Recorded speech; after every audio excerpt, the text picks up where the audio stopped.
definitely a rush on this table on Tea Time on Plus TV Africa. It is a Wednesday and we're definitely all about women power today. And we've definitely been celebrating women on our stories today.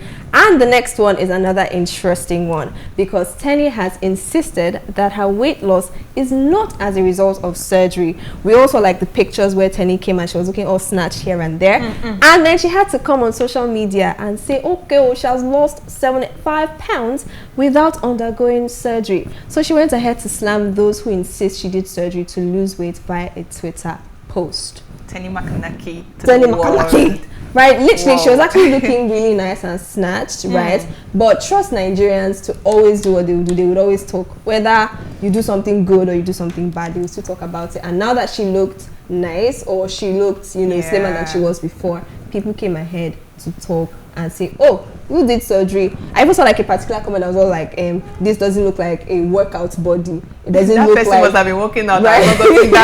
That it doesn't look like a workout body, or you know, as a result of like gymming and exercising. So she should now tell us the true thing she did. I don't know. I think that's really crazy. What do you guys think? Well, do you believe that body I believe her. was... That's all I have to say on the story, actually. I believe her. You believe her? You don't think there's any I believe going her. under the knife? Why am I going to be doubting what a woman says about her body? Like, would you like me to doubt you if you told me that your eyes are real? Julius, and I'm like, no, you wear contact lenses. No, I believe her. And I'm just going to put it that way. And I think like the whole world should stop with all this, you know, shouting. I believe her. That's it. I mean, even if she did, right? Like, It's even if she did, like... It's your business. It's your money. Maybe because she's in like she's in the public eye, she's a public figure and stuff, right? Maybe people would always have their comments about these things. But just like Ife has said, I think we also need to sometimes let people have their space. She has said what she did, whether it's true or not. I'm sorry, but let's leave her to her own truth and not have to make a fuss about it. I believe her. 100%. Yeah, but you know, there's always is a school of thought that will be like, okay, if you underwent surgery, this is what will happen. This is the resultant effect of it. And if you went through workout, this is the stage your body should be in. We don't even need to even show us pictures of this. We will know that, okay, this and this and this. But then if Teni has come out to say that, okay, this is not true surgery, we should just know that, okay, besides surgery, what other thing can someone do to lose weight? People might just should not be one-sided to just assume that, okay, because you're a celebrity, we know you can afford the whole process and everything, you definitely did surgery and all. So I think we should just let Teni have her peace. Let her just be happy with how she looks, because people will always hate, like, the haters always gonna hate. Haters gonna hate. Haters always gonna hate. Always. Anyways, we're leaving Teni to look the way she looks, and as long as she's comfortable with it, we're going to ride with that. On to our next story, we have Asisat Oshoala, the Super Falcons skipper. She has expressed concerns over society's pressure on those who have decided not to have kids. The Barcelona star wondered why people should be castigated for choosing not to have children. This 28-year-old forward tweeted, "I will never understand why y'all curse out people for not wanting to have kids. Like, it's their decision. Let them be. We all see life differently." Biko. So basically, she's saying, if I come up and be like, I just want to not have children, y'all should not make a fuss about it. People should not shout on my head. People should not make noise about it. But I mean, I feel like we're in Nigeria. By the time you get married, if you parents get married, want to be grandparents, right? The pressure on parents is worse too.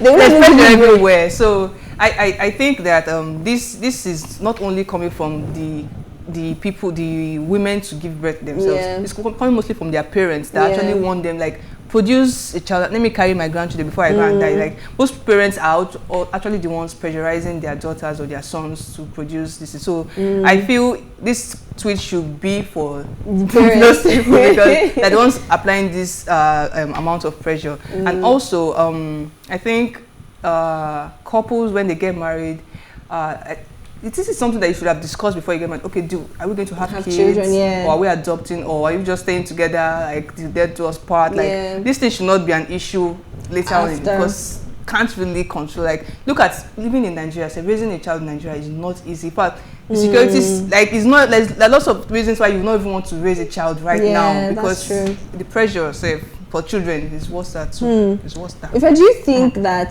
this can actually stand like in a society, say people should normalize it being okay not having children. So for me, right, I think like, you know, when people make decisions about their lives, it is their life. It isn't my life. So I would not be the type of parent to make decisions for my kids, because my parents have never made any decision for me. And I think that's why I have the type of life that I have, that is free and liberal, right? And I feel like that's what the society should also put into consideration. You know, when you're putting on those pressure, there are people that don't want to go through the whole 9 months thing. There are people that don't want their body to change because of certain things. And there's some people that they just know, I'm not good with kids. So when they have kids of their own, they'll be bad parents. And they have made that decision. So I think, you know, let the world be. I think you definitely, just like Tonya said, something you definitely need to discuss with your partner, right? Are you okay with this? Is this what we want to do? Are they going to get married? That's the problem. That's another issue, because this having kids, it's not everybody that has kids that are married to the mother or the father. True that. That's true. So that's true. We can do some, we can be in a situationship or in a flirtationship. And don't want kids to come out from it, but I don't know. Long and short, communication is very important, right? Let's know what you want, and, you know, we'll deal with whatever it is that will come out from it eventually. Our final story for the day: Justin Dean, the estranged husband of dancer Cora Obidi, has slammed her for jubilating after their divorce, which was finalized.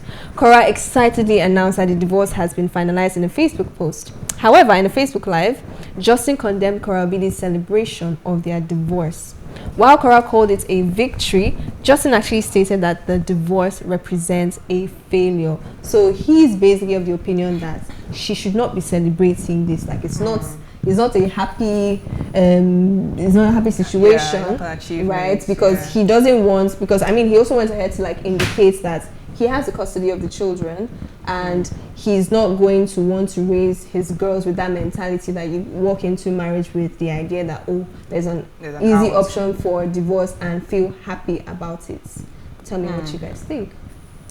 Oh, if you're going to go first, because... Well, for me, I feel like, you know, for every divorce, it's not necessarily a failure. It is an understanding that we can be together. Do you understand? And I am pro-divorce, because if you choose not to go on with it anymore, it is absolutely your choice. And if we both can see. So I'm not the type. So a lot of women are in very abusive relationships, right? Where, you know, because of that fear of failure, they don't want to divorce. A lot of women are with cheating partners. A lot of women are with abusive, even if it's not physically, verbally. A lot of women are with, you know, partners that they don't want to be with, or they are hanging on to it because of what the society expects from them. And you know, so me, if she wants to celebrate our failure, please let her celebrate it, because it is a choice. She can't go on with this marriage anymore. She's chose to step out. So it's Justin for me now, because I don't know who initiated the divorce, right? If it was Cora, it's a win for her. And if it was you, then that is, you know, a win for you as well.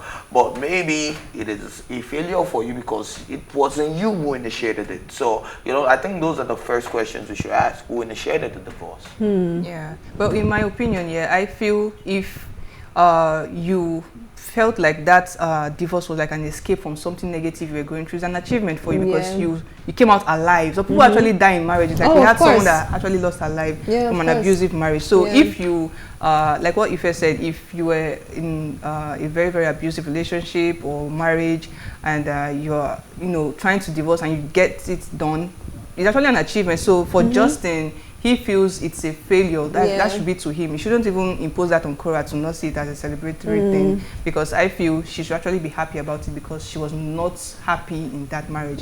But then, you know, if we're going to incline on the whole, you know, Nigerians were very religious, we're not spiritual, very religious, and the Bible states that you shouldn't divorce your wife on only the basis of infidelity. So I think there was one time in their relationship where Justin accused her of cheating on him or something, and there was maybe that was there. So That was already a basis, to end the marriage and all, if they couldn't, compromise and just sort it out. So divorce should not be termed as a failure. I'm not even sitting with Justin on this one. Yeah, I think depending on the scenarios surrounding the situation.